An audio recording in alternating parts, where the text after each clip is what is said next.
Masyado na tayo stress ngayong linggo kasi may isang siklista dyan kinasahan ng isang pendong dyan sa Welcome Rotonda, tapos eto namang gilas na pakitang gulay naman sa buong munggo. Kaya naisipan ko mag-trippings na lang, pumunta dito sa Pilili at bumili ng grapes. Wow, ang sarap, lasang Carlos.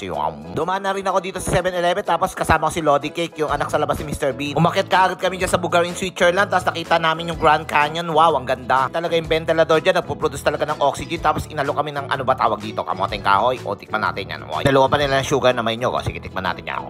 Yan, sarap. Wow. Favorite pala to ni Lodi Cake. O, ayan. Sige, mag-take out ka pa. O, salamat sa mga namigay. I love you all. Hanap na kami ng spot ni Lodi Cake dito. Naubusan na yata ng oxygen tong anak ni Mr. Bean. Ayan, o, yung tipong malakas yung hangin, no. Dito tayo pumeso sa mga tambayan ng uwak para pag may nagkamaling uwak dyan, may adobo tayo. Ilabas ko kagad yung secret weapon ko na galing Ukraine. O, sige, ano, sige, magbalat ka ng patatas yan. Stay hipon yan. Sama ka pa, ha. Sama ka pa. Pwede na yung hipon natin na galing Florida, o. Mapakulo na rin tayo ng mantika, o. Ito yung ulo ng pendong na kasan ng baril dyan sa Welcome Rotonda, o. On try natin kagad ng buton ng 20 dyan, tsaka sama natin ng Attorney Fortunya para hindi na magkalat ng lagim yan. Stir fry na natin yung hipon galing Florida, tapos lagyan natin ng mga buton ng 20 yan, o. Kahit buwis-buhay tayo rito na yan, o. Script. Kapag luto na at kulay orange na yung hipon na galing Florida, lagyan mo kagad ng 58 pieces na itlog yan, o. Kung medyo kapos pa yung 58 pieces na itlog, gawin mo na 62 yung itlog niyan, o. Ayan, o. Magbiyak ng itlog dyan, o. Halu-haluin mo yan para hindi maging close yan sa isa't isa at magdikit-dikit dyan sa kawali mo. Nakawit ka nakakahalo dyan ng itlog, patulong ka na kay Lodi Cakes dyan, o. Kayang-kaya niya yan, o. Halu-haluin nyo ng 7 oras yan, o. Parang nag-scrambling eggs na yan, o. Kaya naisipan ko mag-itlog ngayon kasi ang sama ng loob ko, lagi tayong talo sa gilas, eh, o. Sabi kasi ng lolo kong pendong,